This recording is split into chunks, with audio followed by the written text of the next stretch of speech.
जगतः पितरो वंदे पार्वती परमेश्वरो।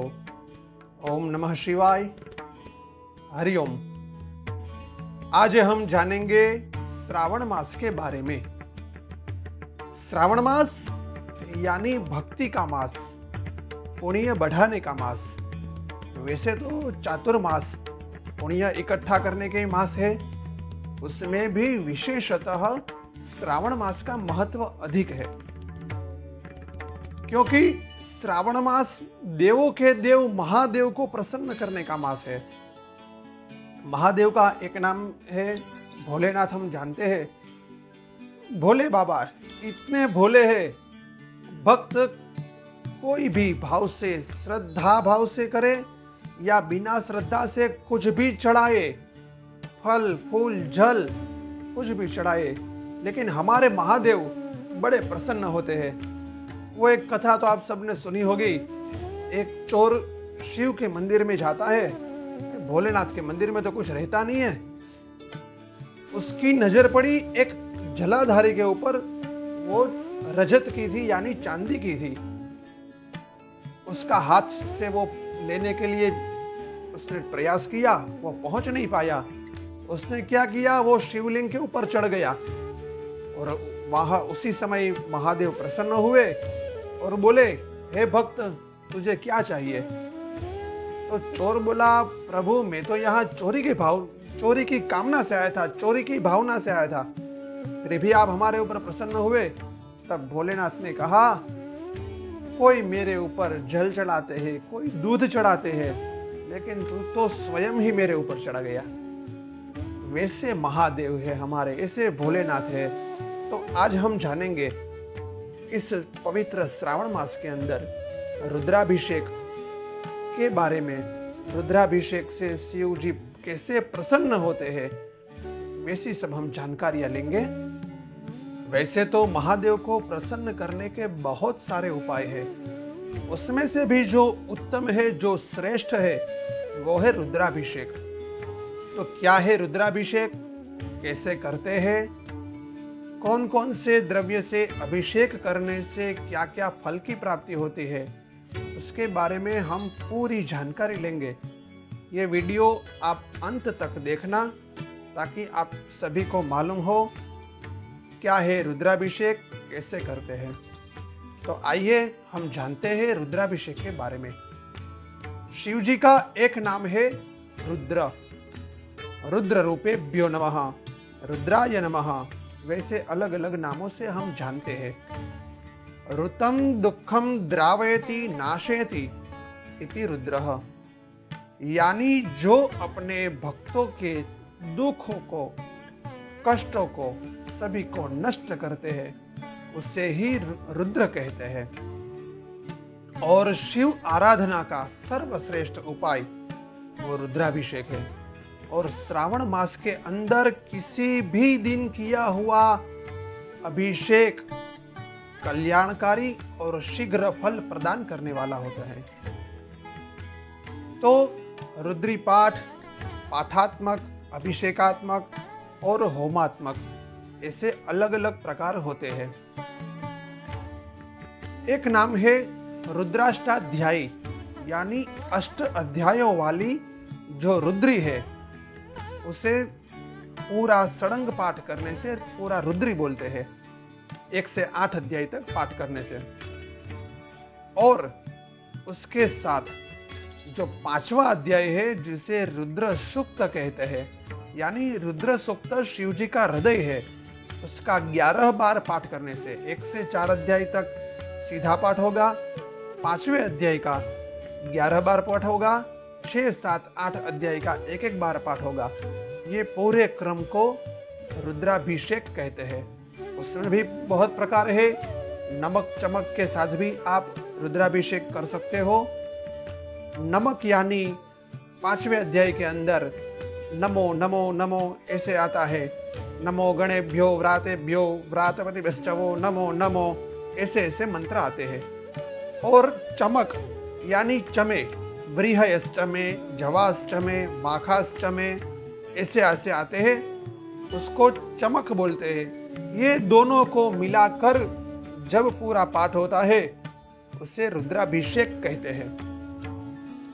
वैसे 11 रुद्राभिषेक करो तो एक लघु रुद्र होता है। जैसे कि आपने 1 से 4 अध्याय का एक एक बार पाठ किया तो वैसे 11 पाठ करने होते हैं। और 5वां अध्याय रुद्र सूक्त का उसका 121 पाठ करना हो और 6, 7, 8 का 11 पाठ करो। ये पूरा क्रम जो मिलाएंगे तो एक लघु रुद्र होगा। वैसे 11 लघु रुद्र तो एक महारुद्र बनता है और वैसे 11 महारुद्र तो एक अतिरुद्र बनता है। ये पूरा जो क्रम है वो पाठ के साथ होता है, अभिषेक के साथ होता है और होम के साथ होता है। पाठ यानी पाठात्मक पूरा पाठ करना है बैठे बैठे। अभिषेकात्मक यानी शिव जी के ऊपर जल की धारा से, दूध की धारा से अभिषेक करना होता है। अभिषेक माना अविच्छिन्न धारया, यानी अविरत धारा शिव जी के ऊपर बहती रहे, शिव जी के ऊपर चढ़ाते रहो, ऐसे उसको ही अभिषेक कहते हैं। उसमें जल की धारा, दूध की धारा, ब्राह्मण के वेद मंत्रों की धारा और यजमान की श्रद्धा की धारा, ये तीनों धारा इकट्ठी होती है तब जाके अभिषेक पूरा होता है। अकेले ब्राह्मणों की मंत्र की धारा की काम नहीं आती, अकेले यजमान की श्रद्धा की धारा भी काम नहीं आती, और ऐसे जल की धारा तीनों का समन्वय होने पर पूर्ण फल की प्राप्ति होती है और महादेव शीघ्र प्रसन्न होते हैं। तो आज हमने जाना ये रुद्राभिषेक के प्रकार। तो अभी हम जानेंगे कौन कौन से द्रव्य से भगवान के ऊपर अभिषेक करते हैं और क्या क्या फल की प्राप्ति होती है। जलेन वृष्टिमाप्नोति, यानी जल से अभिषेक करने से वर्षा होती है। व्याधि शांति कुशोदके ही, शरीर की व्याधि, शरीर की पीड़ा शांत करने के लिए कुशोदके ही यानी दर्भ के जल से, यानी जो दर्भ आता है आप सबने देखा होगा, उसका संस्कृत में नाम है कुश, यानी कुश के जल से अभिषेक करने से, दर्भ के जल से अभिषेक करने से शरीर की व्याधि शांत होती है। ददना च पशु कामाय, दही से अभिषेक करने से वाहन सुखों की प्राप्ति होती है। श्रिया इक्षु रसेन च, लक्ष्मी की प्राप्ति करने के लिए गन्ने के रस से अभिषेक करें। मधु आज्येन धनार्थी स्यान, धन प्राप्ति की कामना से जिसको धन की इच्छा हो वे मध यानी शहद और घी से भगवान के ऊपर अभिषेक करे। मुमुक्षुष तीर्थी वारिणा, यानी जिसको मोक्ष की इच्छा हो उसको तीर्थ जल से अभिषेक करे। पुत्रार्थी पुत्रमाप्नोति पयसाम चाभिषेचनात्, यानी अच्छे पुत्र की कामना के लिए दूध की धारा से भगवान के ऊपर अभिषेक करना चाहिए। ज्वर प्रकोप शांत्यर्थम जलधारा शिव प्रिया, शिव जी को जलधारा बहुत ही प्रिय है। केवल जल की धारा करने से भी ज्वर आदि रोग भी शांत होते हैं।